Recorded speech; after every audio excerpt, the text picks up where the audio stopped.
I'm James Turk of Gold Money, and it's my pleasure to be speaking today with Félix de la Cova, who's a commodity, foreign exchange, and equity trader, and also a contributor to the Gold Money website.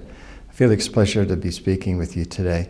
I'd like to talk about competitive currencies in general, and I also want to talk a little bit about some of the competitive currencies that are out there, like Bitcoin.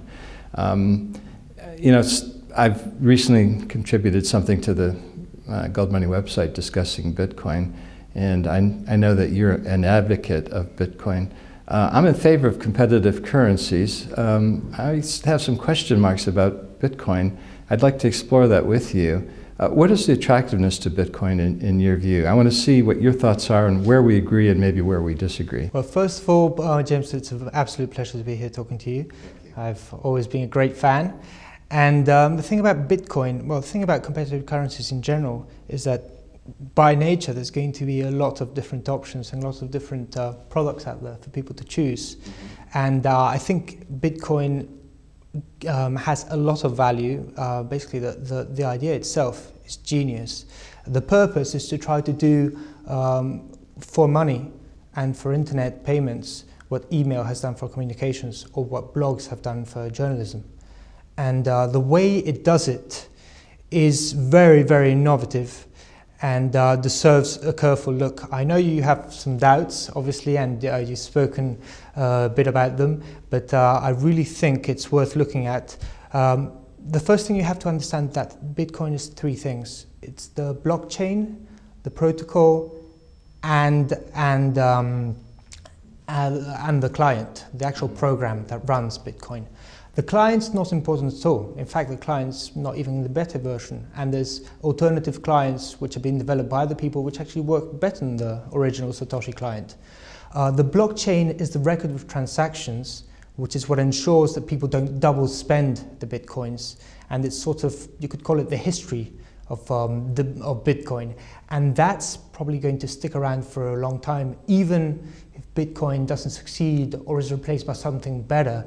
The idea of having a public record of all transactions is such a genius idea and such a great way to use distributed networking and P2P networking to stop a decentralized system of stopping double spending. It's such a genius idea that that's going to, we'll see it again in many other uses. And the main thing, the actual protocol, is such a perfect example of Hayek's emerging order, because it's a completely voluntary protocol. It's like a language, like a programming language or like a regular language that people agree to use for payments in this case. Yes. Could be for other stuff, it could be for software, but in this case it's for payments. And the actual protocol is the DNA of Bitcoin, and it's so well designed, it's almost designed by a gold bug, because it emulates the way that gold became money. I know you're going to bring up Mises' regression theorem, obviously. No, I'm not going to bring up Mises. I'll bring up something a little bit more fundamental. First of all, I recognize the points that you're making, and I do think that preventing the double spend was a brilliant advancement in the nature of currency. And I take my hat off to Mr. was it Yakamoto or Sakamoto? Yeah, for the creativity and the brilliance in what he's put together. Where I have issues with is the fact that Bitcoin is not a tangible asset. If I have a piece of silver in my hand or a piece of gold, it's a tangible asset. And if I use that to purchase from you an asset or some good or service, the exchange is extinguished at the moment that those assets are exchanged for one another. You're giving a tangible asset in return for a tangible asset. But what's happened in the last few hundred years is currency has moved from being a tangible asset to being a financial asset. And a financial asset has counterparty risk. There's someone's promise that this currency is going to have value in the future. Of course, but how can you use a tangible asset online? Well, you use them online with gold money. The tangible asset stays in the vault, and the ownership of that tangible asset transfers instantaneously when you click it from your holding to someone else's holding, which is the nature of the patents that were eventually granted to me. Because what we've done with digital gold currency is we've created a new type of currency. It enables gold to circulate without having the payment risk that's associated with having a currency that is itself not a tangible asset. And that's the issue that I have with let me explain that a little bit more. You know, when I was back in the early 1970s, I lived and worked in Thailand, and I didn't speak Thai, but I could go to upcountry Thailand and go into a restaurant with a silver coin, or go to a merchant and buy, you know, food with a silver coin, and we could communicate with one another. I would get the food from the merchant, and they would get the silver coin, and the exchange was extinguished.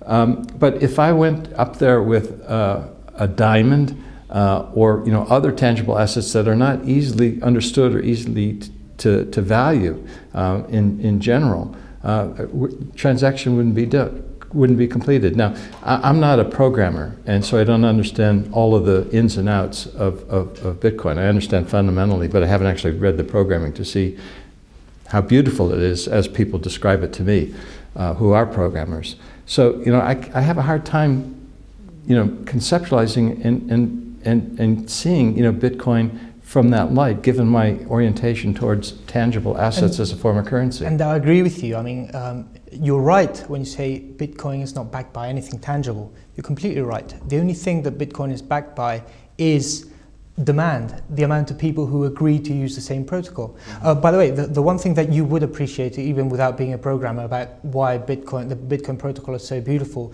is the way that it creates artificial scarcity by limiting the amount of Bitcoins that can be produced. Yes, understood. That's just one like thing. gold. Exactly, exactly. Yeah. Just like but see, gold is, the scarcity comes from the fact that it's dispersed in the Earth's crust in such a way that even though technology advances over the years, the gold is harder to find and harder to mine because it's becoming more and more, it's going into deeper locations, or, you know, we're trying to extract gold at a smaller grade than, you know, the old timers did, you know, 40, 50, 60 years ago.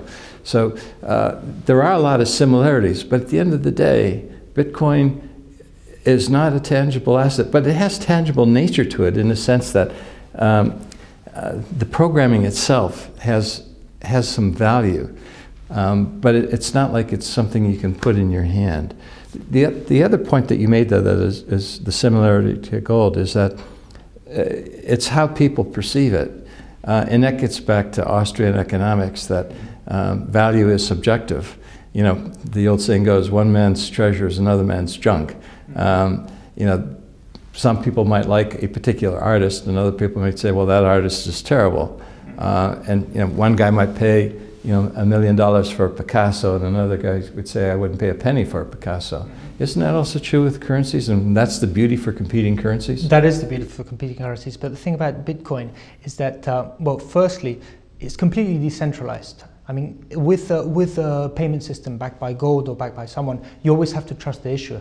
Yes. It's always going to be a central record, and that makes it vulnerable, but also less flexible than a decentralized system. Basically, to shut down Bitcoin, you need to shut down the internet.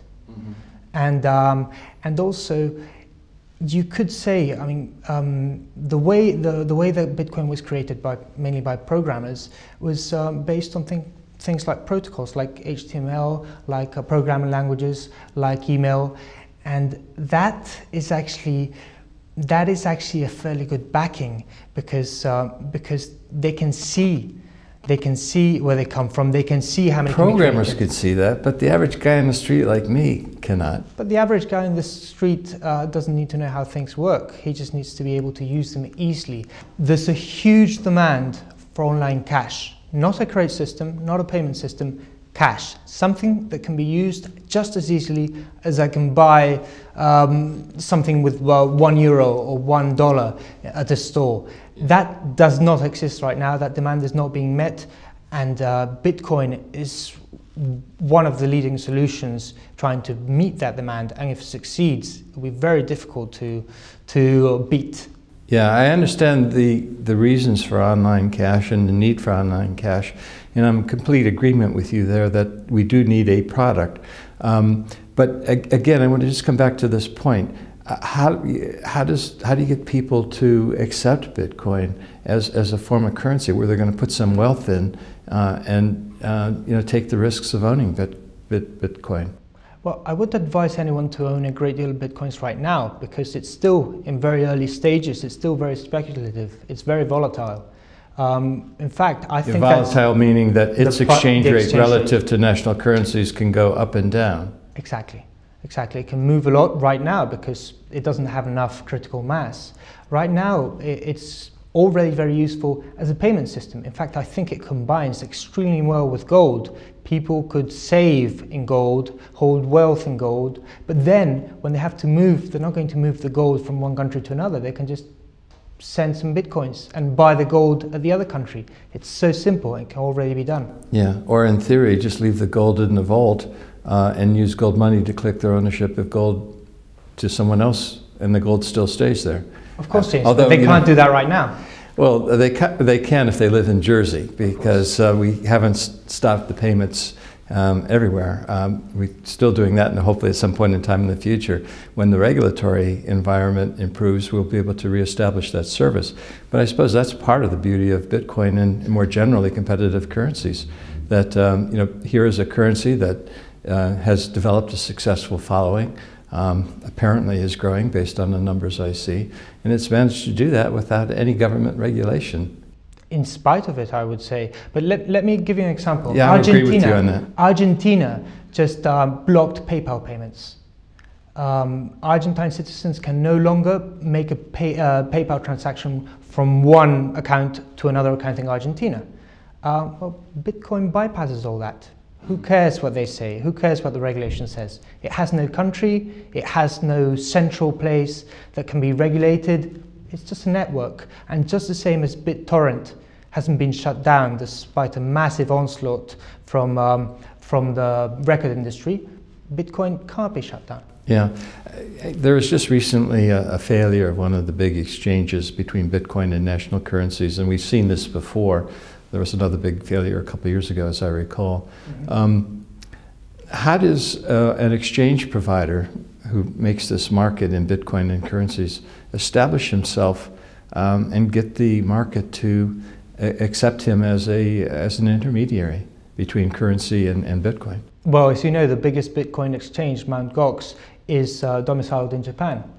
So they don't have any problem. Obviously, most of their clients are in the States, but they're domiciled in Japan. But that's where the vulnerability is. I mean, the exchanges, they have to set up companies, they have to have a presence. So that is a vulnerable point of Bitcoin, just as it is for any other online payment system. But the thing is that Bitcoin can work without them. Mm-hmm. They're useful, they add value, they add liquidity, but you don't need them. Yeah, it's peer-to-peer, it's 100% peer-to-peer. Well, to me, what I really like about Bitcoin is it's pushing the edge of the envelope.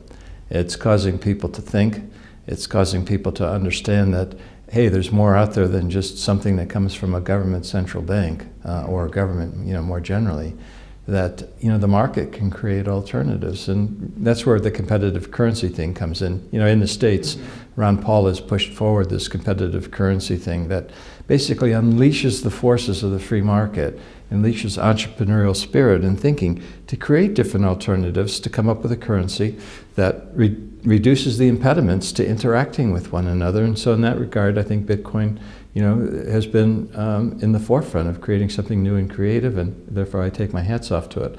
But for the time being, I still have this stumbling block that it's a computer program as opposed to a tangible asset that has a 5,000-year history that I can put in my hand and know how to value. But I'll probably be looking at it more and more and watch its growth and see how it grows and how it deals with the issues of becoming a new currency and competing in this world where government regulation is becoming more and more of a impediment to the free flow of money and capital across borders.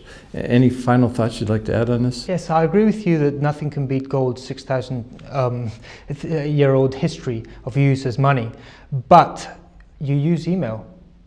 You've only been using it for the past 20 years max.